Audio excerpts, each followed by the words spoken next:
Oh boy.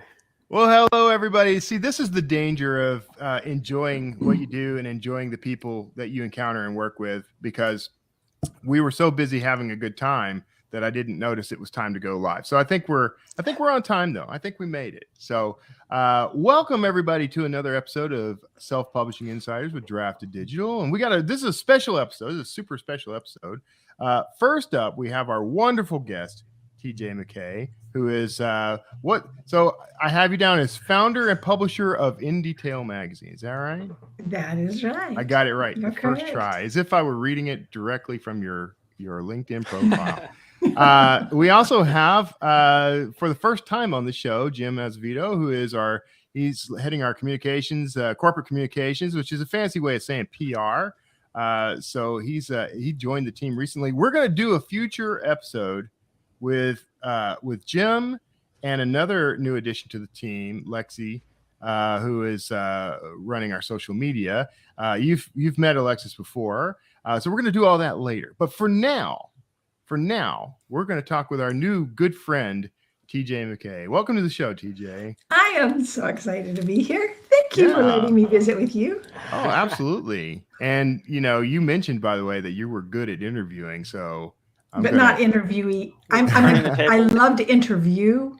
I'm really nervous being an interviewee. Why is that? I mean, what's the real difference? You're among friends here. Yeah. I know. You know what? I've thought about it. It's because I don't like all the attention on me. Oh, it's like, I like that to talk is where to you you. and I I like to learn about you, but I'm uncomfortable with everybody. Too bad. Having the attention on me. It's a two-way street, TJ. So you founded InDtale magazine. What is InDtale magazine? InDtale magazine is a magazine that was created for the indie and hybrid and small published authors and readers.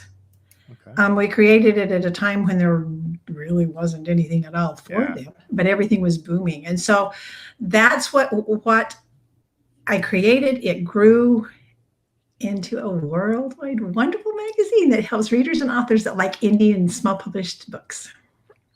It's been 10 years. Congratulations. I mean, you just celebrated your 10th anniversary. 10th anniversary, yes. That's the June issue of the magazine was a big celebration of 10 years. Excellent. This is Drafted Digital's 10th year too. So, you know what? I think I talked to Chris about that. We were visiting about that. That's right. You ran a story that featured Chris and Mark Coker. Yeah, and the merger, and we interviewed them both, and they visited about it. And we were joking about Drafted Digital. So now that always makes me curious. Like, how do you pursue? Because we saw the article, we saw the interview, of course. But what's your take on this merger? To turn the tables and make it about us. See, this way you can. There you go. Yeah, we can talk about you instead. I'm trying to make you comfortable. This is why, I was worried because I absolutely adore Smashwords. Mark and Jim have been with me. In fact, Mark was kind enough. Smashwords was kind of at their peak, and he was kind enough to agree to an interview from me for our very first flagship magazine. And that meant the world to me. And I remember at the time, I had to wait for him to interview him because he had just come out of an interview with CNN. I was so overwhelmed. It was like, oh my goodness. But they have been he was so kind and he was so good. So initially I was scared and I was worried because I absolutely adore Smashwords. Yeah. But as soon as I talked to Mark and I met Chris and I visited with him, I actually got really, really excited because I think that merger is going to be fabulous for the indie world. Good. Yeah. That's very good to hear. All right. So here's what's going to happen. Jim actually has questions. He actually prepared ahead of time. I'm that kid in school who didn't do his homework until, he was already sitting in his desk in homeroom. And Jim is the one who got straight A's because he was always prepared. Oh my God. So it's just because Jim knows me already. Well, I was like, Kevin, let's have TJ Mackay on, and then can I be the one who asks her the question? Trying to stack the odds in his favor for this first one. Yeah, and Kevin's standing by in case I blank out. No, you're never going to blank out. You're fine. TJ, I'm just going to enjoy my coffee. Oh, do that. So in your bio and all the times that we've spoken, and I've even read interviews that you've given to others, I don't recall you ever being a novelist yourself or taking a stab at being a novelist yourself. And yet here you are pouring your heart and soul into creating this magazine that's now lived for 10 years to try to shine a spotlight on, relatively obscure authors. Like, what gave you the idea? Was there what was the catalyst? I've always been an absolute voracious reader. And to your first comment, I'm not an author. I always laugh because I've interviewed so many hundreds of authors that I don't have those people in my head. They're just not there. All the authors that create these wonderful worlds and they're not there. They're just not in my head. But I absolutely passionately adore people who can do that. And the stories they can give me that just I have enjoyed my whole life.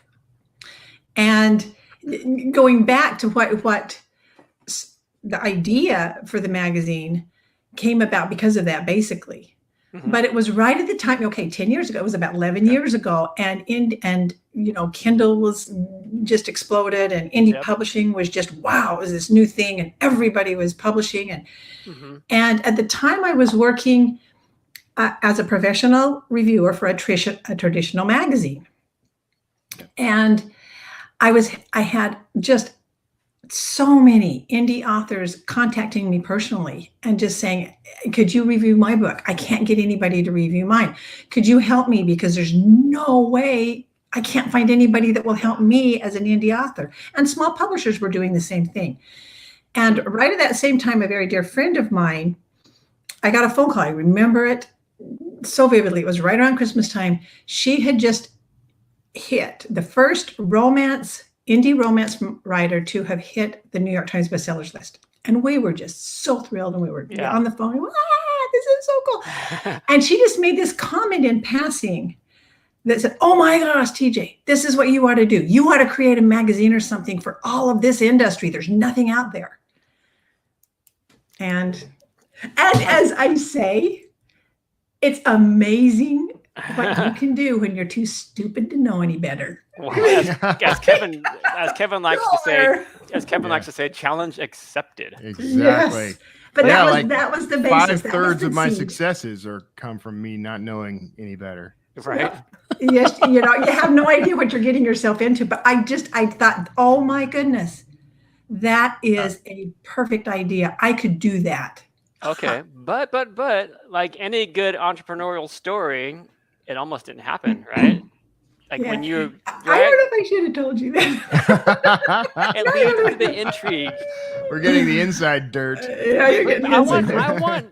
I want our viewers to know how hard you have worked on behalf of authors. So. Yeah. Like I say, it's amazing what somebody could do when you're too stupid to know better. If I didn't know now how hard that would have been, I don't know if I ever would have tried it. But at the time, it was a fabulous, awesome idea. And I just set for, I'm going to do this. And it was a huge amount of work to just, and it's not just setting up a basic website. If you're going to have a website that, that runs a magazine and that showcases and that runs articles and that runs, book reviews, there's a lot of work in just setting that aspect up, let alone doing a magazine and creating it. And how are you going to get it out to all of the people? And how do you get subscribers? But this is the part that I mentioned to Jim. Through all that work, and I worked and worked, we got it all set up. And I did do my research. I promise. I wasn't a flake about it. And we'd gotten subscribers. I think I had 500 subscribers ready to go, and we had a launch pad and we had all this, and the flagship issue was set. And 3 weeks before the flagship issue was set to publish and everybody was going to get it, my dear husband was sitting in the other room and he said, you ought to check, because I had thought, I could do this on iBooks, because at the time, there wasn't anything at all like InD'tale magazine. And I say that in saying at that time, you could do a hard copy magazine and have, and then put it up as digital on your website, or you could do an e-zine, which was just a magazine put up on a website where everybody could go and see it. But there was absolutely nothing anywhere that was what I wanted. And that was that I could do a digital magazine, but promote it and use it like a hard copy magazine. I would create a digital magazine and then send it to subscribers, just like a hard copy would be, but only send it to their email so that they could open it up and have the magazine right there and not have to always go to some website. But I did not realize at the time there was absolutely no technology that supported that. Yeah.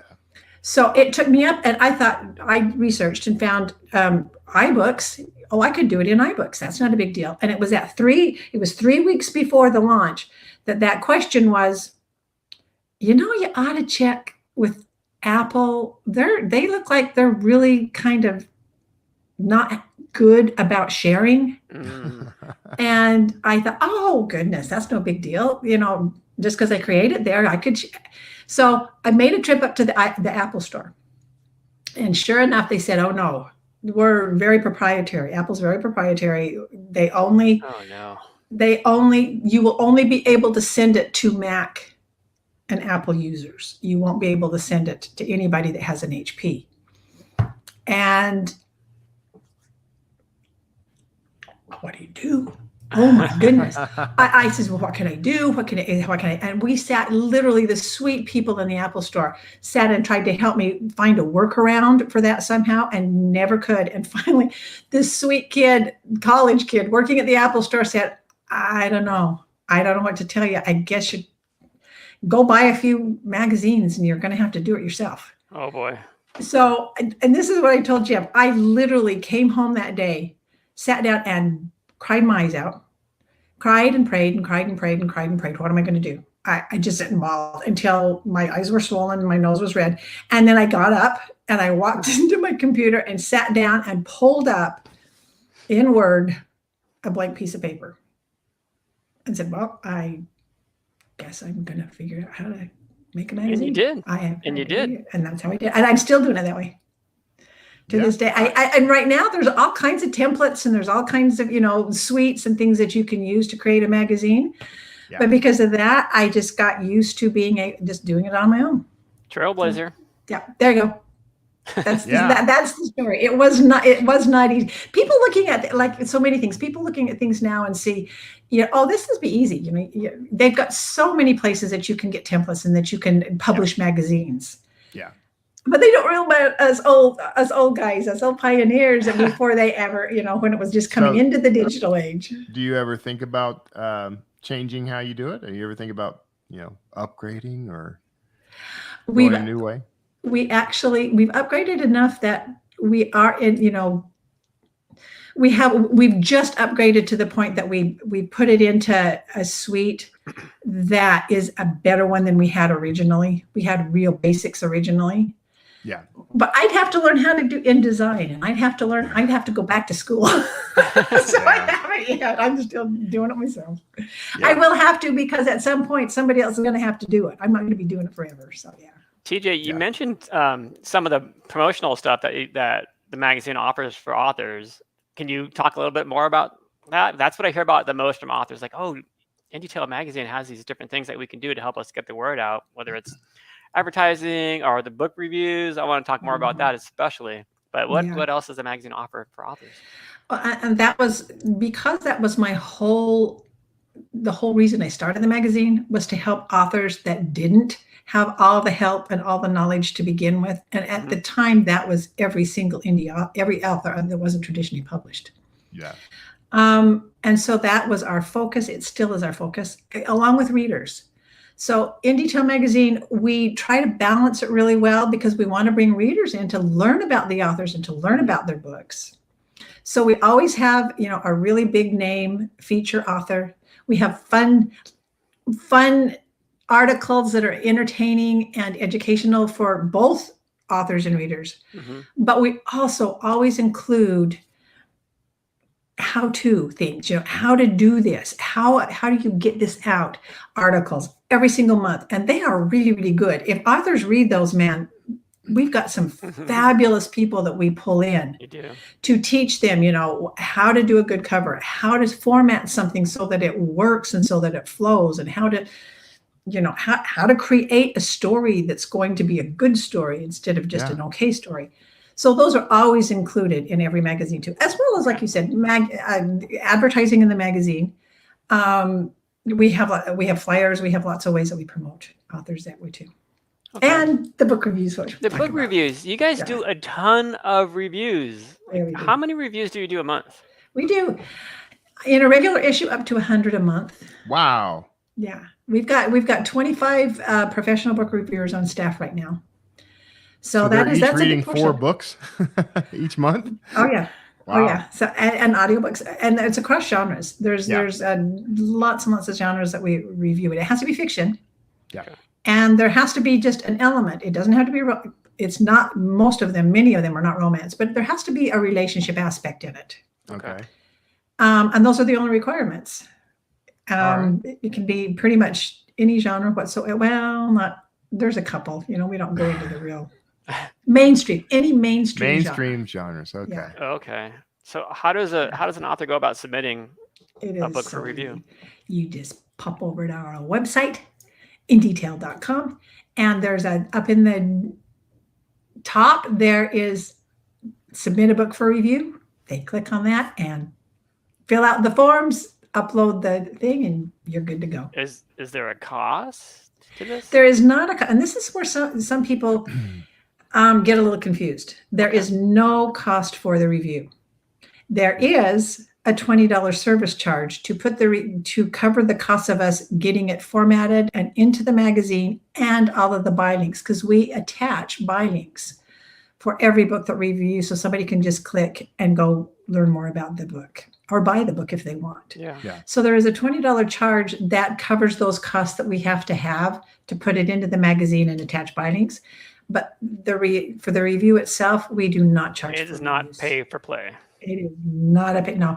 And like it or not, some authors, because they are very honest reviews, they will praise the book. We're always positive, but they're not always going to get a good review if the book isn't good.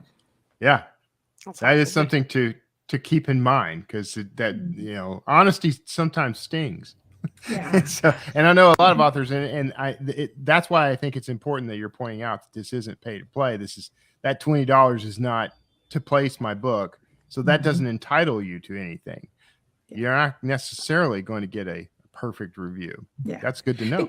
Yeah, because we also have to service the readers. If the authors want a lot of readers reading that magazine and reading theirs, the readers need to be assured that this is going to be an honest review, that if they're taking our word for it, that this is a good book, well, then we have to stand up to that word. And I mentioned the 25 reviewers that are on staff right now. They go through a lot. They go through training with us.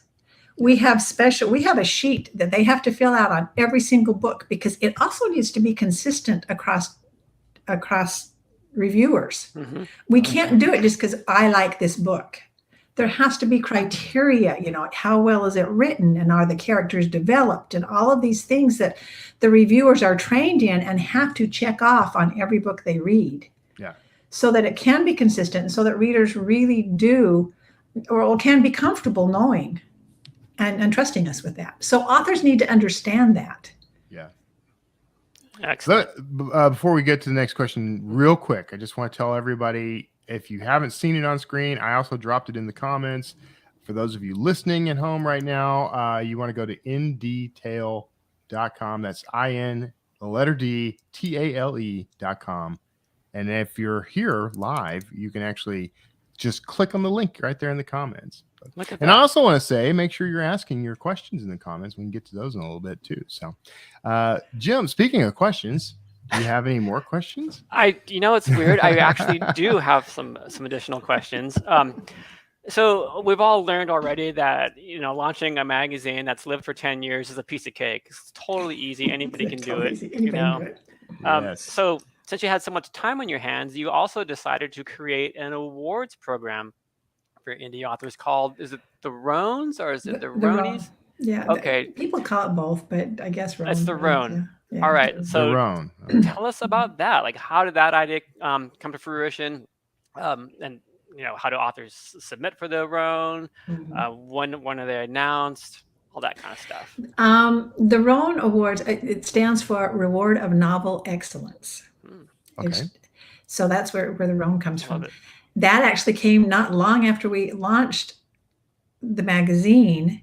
I then had so many authors coming to us and saying, we need awards. Indie has absolutely no awards for excellence. There's no way of knowing what authors and what books are really, really excellent in our genre, in indie publishing, in small publishing. Small publishers and indie writers had absolutely nothing where that's concerned. Whereas traditional, of course, has been around forever, and they, it's everywhere they are. And of course, stupid me again, thought that's a great idea. And we could do that. And so that's the idea where that came from. It really was a need in the indie industry that was not being met anywhere. And so we developed the awards. When I sat down to do that, though, and this is where we claim, and I have not been, nobody's proven me wrong at this point. We are the most comprehensive awards in all of publishing, not just indie publishing, in all of publishing. And I say that because when we sat down to decide, how would we run an awards? How would we do this? And what do we want if we're going to put the time in and do an awards? And so we figured, okay, if you're going to do if you truly do one that's going to be worth its salt, you've got to take in all the aspects that make a book great. Number one, it's got to be a good book. It's got to be well written, well reviewed. A book is never going to be successful unless it's got a lot of good reviews. We all know that at this point. Number two, readers have got to really like the book. You've got to have good reviews. You've got to have a lot of readers that like the book. And number three, the book has to be well written to begin with. You need to check off the boxes. And so we made it a 3-stage awards. So the first stage that a book has to go to, and every single book that is submitted to InDtale for a book review is eligible. So when you're asking, how do they submit? They just submit a book for review. And the books that review, the books that get a 4.5-star or a 5-star rating, those are the ones that go on to be nominated for a Roan Award. So there's the first stage. You have to review well. If you get a really high star on on a professional review, you're nominated for a Roan Award. Then that goes into the second stage, and that's where readers must like it. So we put it out on the website, and we take a month, and we take each of the genres, and we allow readers to vote for their favorite books out of the ones we've nominated. And from that, it pairs down to the point that we go into the third stage, whereas we have professional people in the industry judge each of the books. So we have over 80 judges, and they come, they're editors, they're just a lot of people in the industry agree to read in a certain genre. Let's say, okay, I like paranormal. I will judge the paranormal genre. And we have usually around 5 judges in each genre, and they read them. And we have a judging sheet where they have to check off from 1 to 5 how well they have done in each of the aspects that create a good book.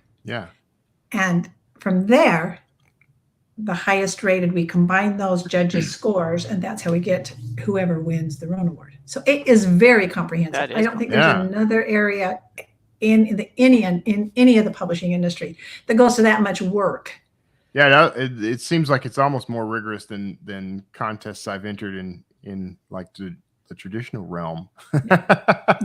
So okay, you seem like you might be perfectly positioned then to give us an answer to this question, which is, what makes a good book? So I put you on the spot.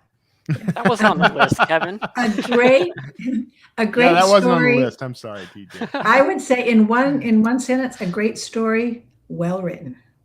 Okay. That, we could go on and on what makes a good book. And if you boil it all down, you've got to have a really good story, and you've got to be able to write it well. Yeah. Yeah.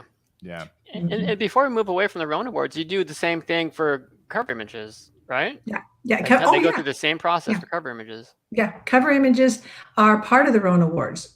Not only we do the books, but we have a special area that we award the best cover images, because a cover is so important to a book.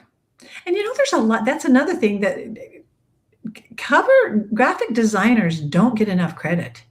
Yeah. For the amazing work they do. So we did set aside an award for that as well. Yeah. Okay. What are and audiobooks, we do it for narrators too in the audiobooks. Awesome. Oh, I didn't know that. Very good. Yeah. That's I didn't know that. Because they're another group of people that just do amazing work in helping books come to life and become successful. Right. Oh my gosh. That really get overlooked a lot. Can set a book apart. Yeah. There are readers, I don't know, Kevin knows that there are readers who follow narrators sometimes more than they follow the authors themselves. Really? My narrator on my books has way more followers than I do. So really, isn't that interesting? Yeah. We're working on that. When are the 2022 Rona Awards going to be announced? I know that you've announced finalists, but the awards haven't been announced yet, have they? Nope. The awards are every year. We have the awards the first week in October. Usually, it's October 8th this year. We'll have the ceremony, and announce the winners for the year. Okay. And how many categories approximately? Oh goodness. Okay. It changes slightly because it depends on how many books we get for review, and how many in that genre, and how many books actually rate high in that genre. We've had years that, let's say, for instance, some of the let's say inspirational. Some years we get a lot of books in the inspirational category. Other years we don't get as many. Some years we get a lot of really good books in a category. Other years we don't have a lot that rated 4.5 to 5 stars. Yeah. So how many categories kind of depends on that aspect, but usually 18 to 20 categories. All right. So we've covered the magazine. We've covered the awards, both super easy things we've learned to create. So you've had some time on your hands, so you decided to create a conference as well. Why not? But not just a conference. I have a question before we get to that. I have a question. Why do you hate free time, TJ? It's not, I dream of free time. Yeah, I know I hate it. Right. I love authors, and I love what I'm doing more.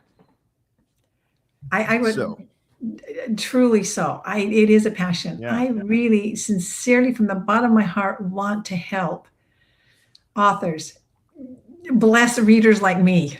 Yeah. I've been so blessed with reading, and I want so dearly to help others find that joy, and to help authors be able to attain that. Yeah. And I derailed us. Go ahead, Jim. I'm sorry. No, you didn't derail us at all. I can attest to that. So anybody who's ever attended an InDscribe conference knows that TJ is not just giving us some lip service right now. Like, you see it in her eyes as she's addressing the crowd, as she's addressing the authors, as she's addressing the readers. Because the InDscribe conference, it's not just a conference for authors to learn more about indie publishing and how to go about it and how to become successful. It's a 2-in-1 event, in that there is a reader event as well, where the readers get to spend a day or more than a day meeting some of their favorite authors, and meeting new to them authors as well. So why did you go about creating the conference, TJ? Originally, it was because we needed a place to hold the Rona Awards. Okay. And it's like, we have no place to have this, we've done all this work, but we have no place to have a big ceremony to, present the awards. But it grew from there. You can't just, have it for one day. And then it went back to the same thought process as it did with the Rones themselves. So what is needed, though? If we do a conference, what is needed? And number one, authors, indie and small published authors, needed a way to interact and to be around people that understood their specific needs in publishing and to learn and to grow. But readers also needed a way. I would, rather than just, go have a reader go up and sign, the author signs the book and away they go. Wouldn't it be awesome if readers actually had a chance to spend the day, actually get to know the authors a little bit, and the authors could get to know their readers a little bit? So that was the thought process behind it. And that's how we set about developing the conference itself. So we developed it to the point that we would have 2 days, well, actually 2.5 days of workshops and classes and presentations where authors could learn and grow. And we had fun things like dinners together with the authors. We had parties at night that was just the authors having a great time together and getting to know each other and spending time with people that are like them. Yeah. And then we would take usually Saturday, and it would be a reader day with authors. And the authors could have lunch with their readers. We would have special lunches. They'd have giveaways. We did have the book signing. We had just a lot of ways that they could interact, and readers could come in and actually get to know and meet the authors. So it actually was so much fun.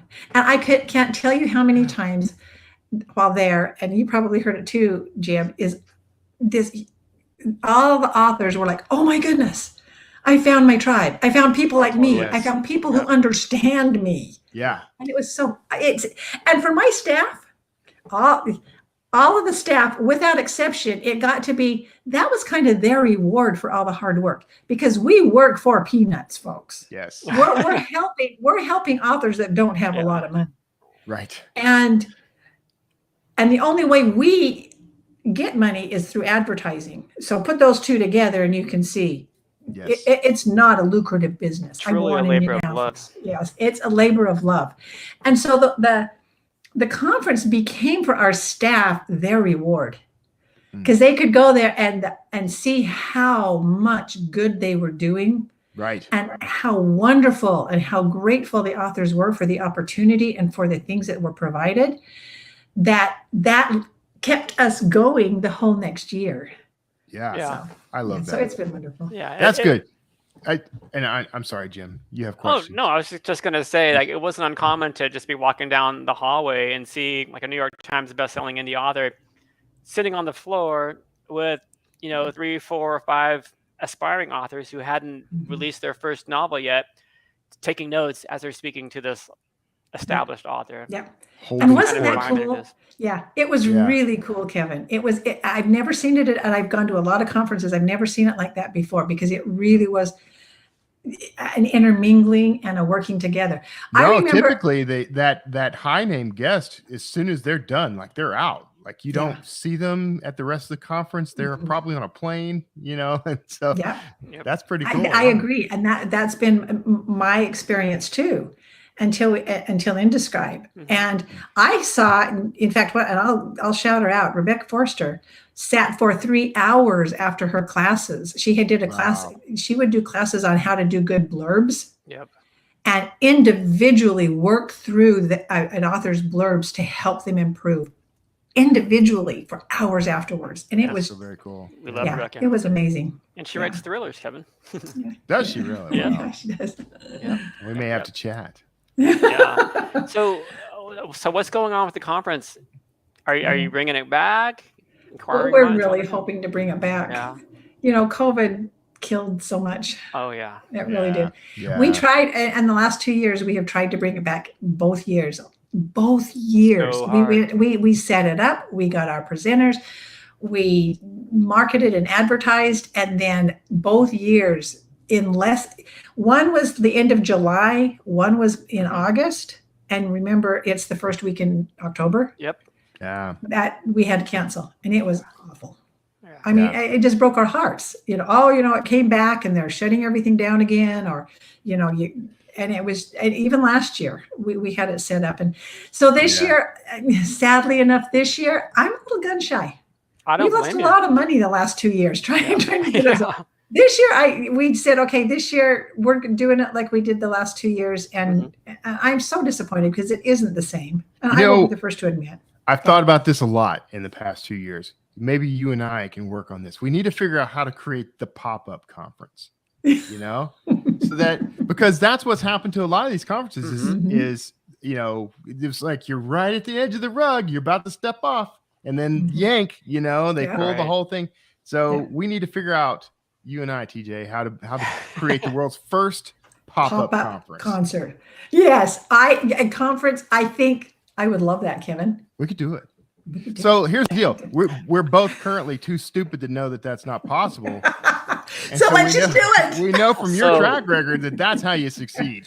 That's how I've done everything. Why not? I think it's a great idea, honestly, and I would love it because we're all my staff is in withdrawal. Yeah, because we need that. Yeah. We need it too. But yeah. Hopefully by next year, we are really planning for 2023 to hope that we can get it back on track and things will be settled enough. I feel like 2022 is I think things are going to happen, but I can understand like you kind of want to test those waters a little, right? So like I said, for 2 years now, we've had the rug pulled out under our feet after we've invested all the time and a lot of money in it. And it's like,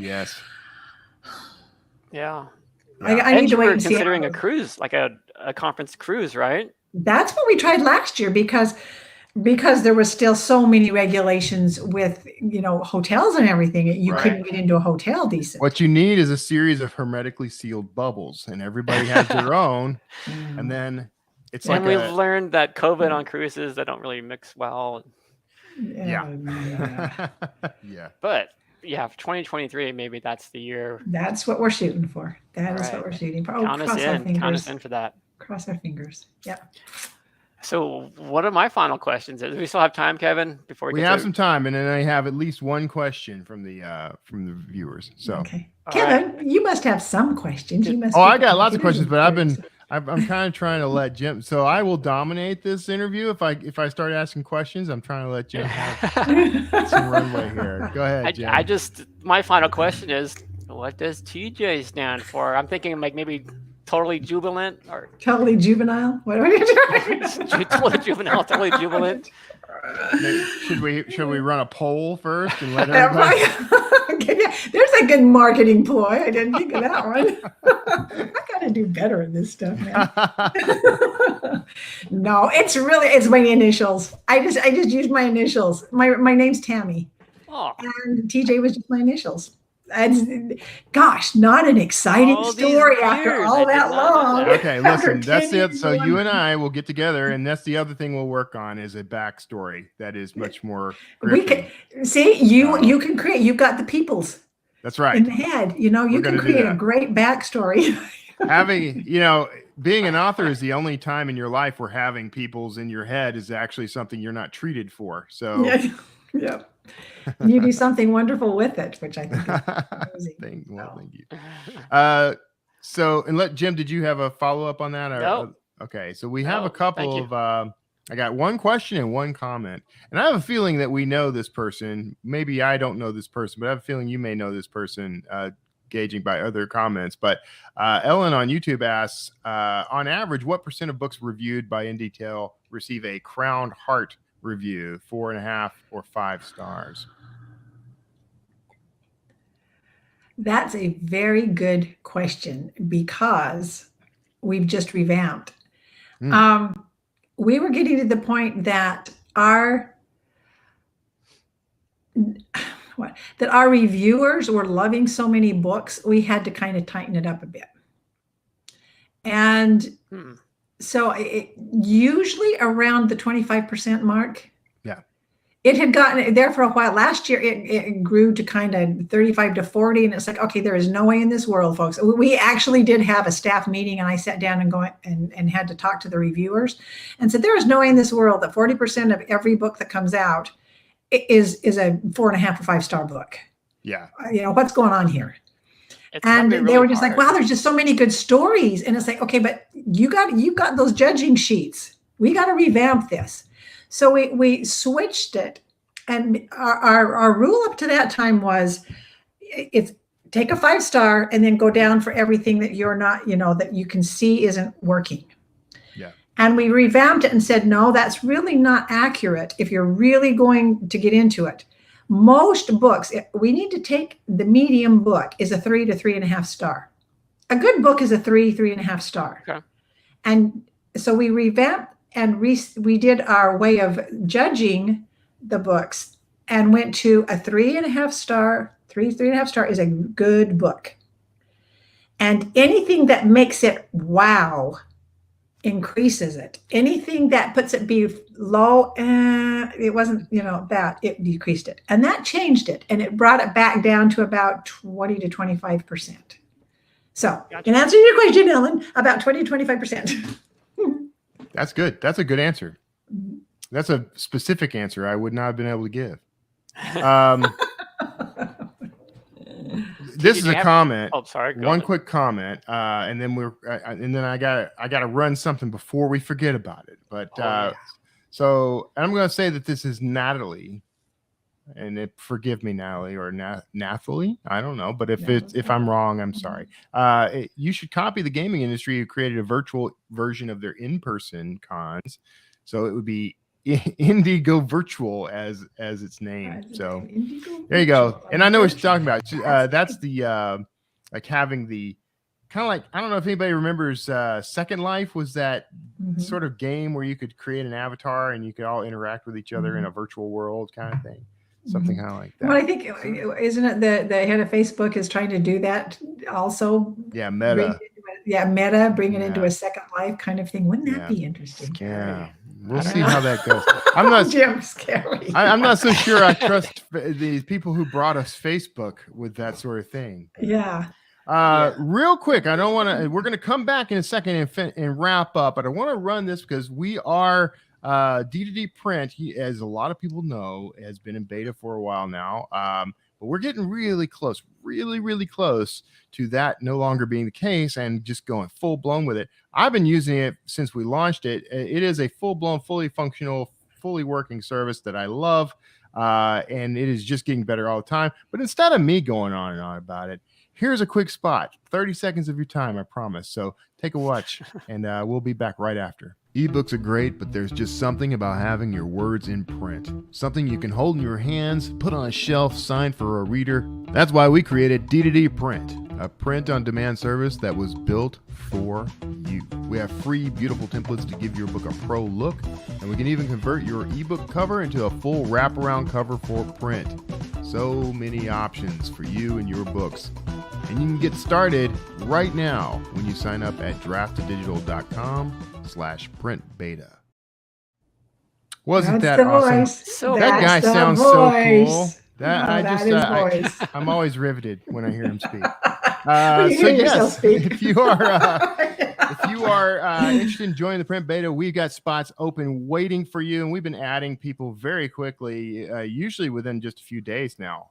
So you can get into the full beta right away and join the world's best and largest print book distribution print-on-demand service. That's not us, that's our partner, but we're part of that, and that's what you get when you join.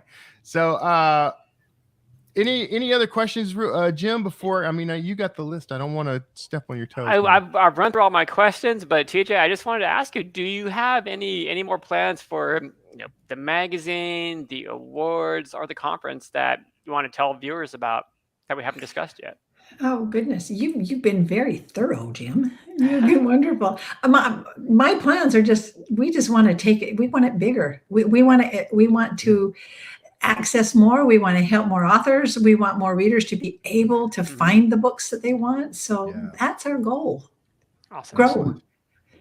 We're worldwide. We want to be worldwide control. You are worldwide and you want to be worldwider. And wide, that's the right word to use when you're talking to Draft Digital, because we're all about wide distribution. Yeah, absolutely. Yeah. So, all right, DJ. Well, thank you so much for being a part of the show. I've really enjoyed meeting you. I already feel like we're longtime friends, so can't wait to see what kind of mischief we get into. Thank you for asking me. I am so grateful that you took the time to visit with me and to learn about InDtale. If it wasn't you, then it would just be me and Jim sitting here, and nobody wants to see that. And that would be just as interesting, probably. There'd be a lot of these on the... Right. Well, everybody watching and listening, go and find out more about TJ and InDtale magazine online at InDtale.com. That's InTale.com for those who are not watching the video version of the show.